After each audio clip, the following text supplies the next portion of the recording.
আসসালামু আলাইকুম এভরিওয়ান, ঈদ মোবারক। ঈদের দিন সবার কি কাজ বলেন? আমার সকাল সকাল এই জেলি কাটা লেগেছে। সকালবেলা ঘুম থেকে উঠেই আমি আমার ডেজার্টের প্রিপারেশন নিচ্ছি, কারণ আমার ডেজার্টটা নিয়ে যেতে হবে। কারণ আমার ঈদে আমি বাসায় থাকবো না, আমরা চলে যাব খালামণিদের বাসায়, ওখানেই আমরা সবাই ঈদ করব একসাথে। সো আমি তাড়াতাড়ি আমার ডেজার্ট রেডি করে নিচ্ছি, খালা আমাকে সব কিছু এনে দিচ্ছে। আর আমি শাওয়ারও অলরেডি ডান, আমি শাওয়ার করে দেন ডেজার্টটা রেডি করতে বসেছি। 2টা কালারের জেলো, জাস্ট এখন এটা মিক্স করলে আমার ডেজার্টটা রেডি। ডেজার্টের বাকি সব কিছু রাত্রেবেলায় রেডি করে রেখেছি, এখন জাস্ট ফ্রুট মিক্স করলাম, দেন ডেজার্ট রেডি করে নিয়েও চলে আসলাম।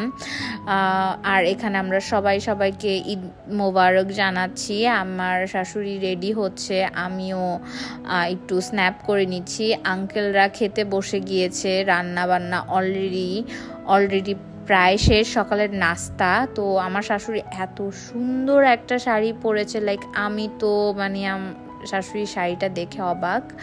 আর এখানে অনেক ডেজার্ট, হাঁসের মাংস হাঁস ভুনা ছিল, চিকেন কারি ছিল, এগ ছিল, খিচুড়ি ছিল আমাদের লাঞ্চে। আর আমি শুধু খিচুড়ি, হাঁসের মাংস আর ডিম ভাজা দিয়ে খুবই মজা করে আমার ব্রেকফাস্টটা করে নিয়েছি। এটা ছিল কিন্তু আমাদের ব্রেকফাস্ট। আমাদের গরু কাটা হয়ে গেছে প্রায়, এটা খালামণিদের গরু, কাটা হয়ে গেছে। এটাকে ভাগছাক করতে করতে আরেকটা গরু পিস করা হচ্ছে, দেন তারপর আমাদের গরু কাটা হবে। আমি আমার ফোনের ব্যাক ক্যামেরাটা খুলে নিচ্ছি। আর এইজেল তো এখানে আমরা ভেবেছি ফার্স্টে ও ভয় পাবে, কিন্তু কিসের কি, ও কোনোই ভয় পায় না। ও আরও গরু গলা কাটা দেখার জন্য দৌড় দেয়। আমরা হাসতে হাসতে শেষ। আমার হাজব্যান্ড খুবই আদর করে আমাদের পুতুল সোনা, আমাদের এইজেল। তো খুবই সুন্দর লাগছে, আমাদের এইজেলকে রেডি করে গোসল করিয়ে দেন নিচে নিয়ে এসেছি। ও দেখছে রায়দার কোলে, দেন আমার হাজব্যান্ড ওকে আশেপাশে নিয়ে ঘুরতেছে। আমার ঈদের দিনটা খুবই সিম্পল ছিল। কার কীরকম ঈদ কেটেছে আমাকে কিন্তু কমেন্টে জানাবেন। এটা ছিল আমাদের গরু, আমাদের আর ধ্রুব ভাইয়াদের একসাথে ছিল। দেন আমিও একটু রেডি হয়ে স্ন্যাপ করে নিচ্ছি। সকালবেলা তো রেডি হয়েই গিয়েছিলাম।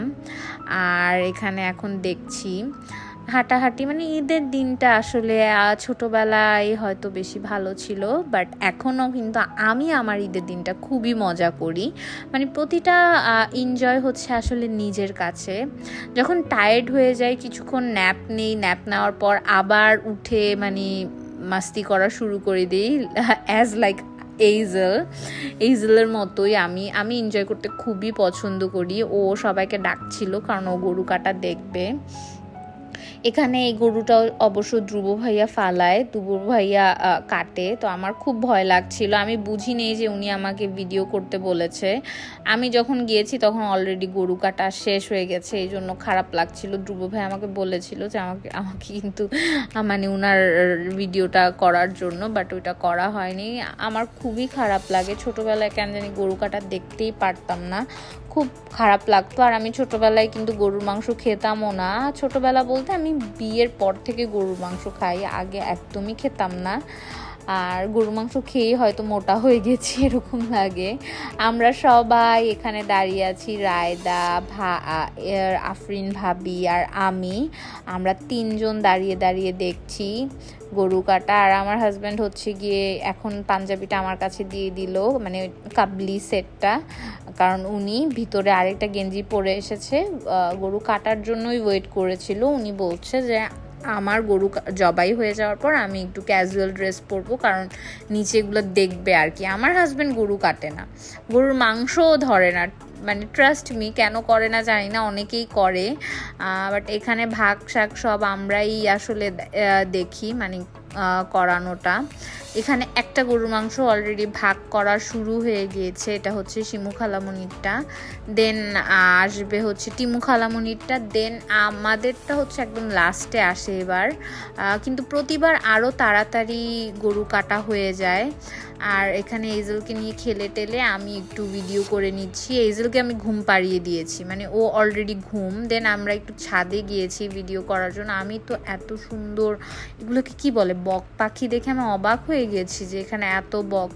দেন আমরা গরুর মাংস দিয়ে লাঞ্চ করার জন্য বসে গিয়েছি। ট্রাস্ট মি, অনেক টায়ার্ড, অনেক বেশি ক্ষুধা লেগেছে। এত মজার মজার আইটেম ছিল যেগুলো আমি শুধু খেয়ে ফেলেছি। আমার স্ন্যাপ বা ভিডিও করার কোনো শক্তি ছিল না।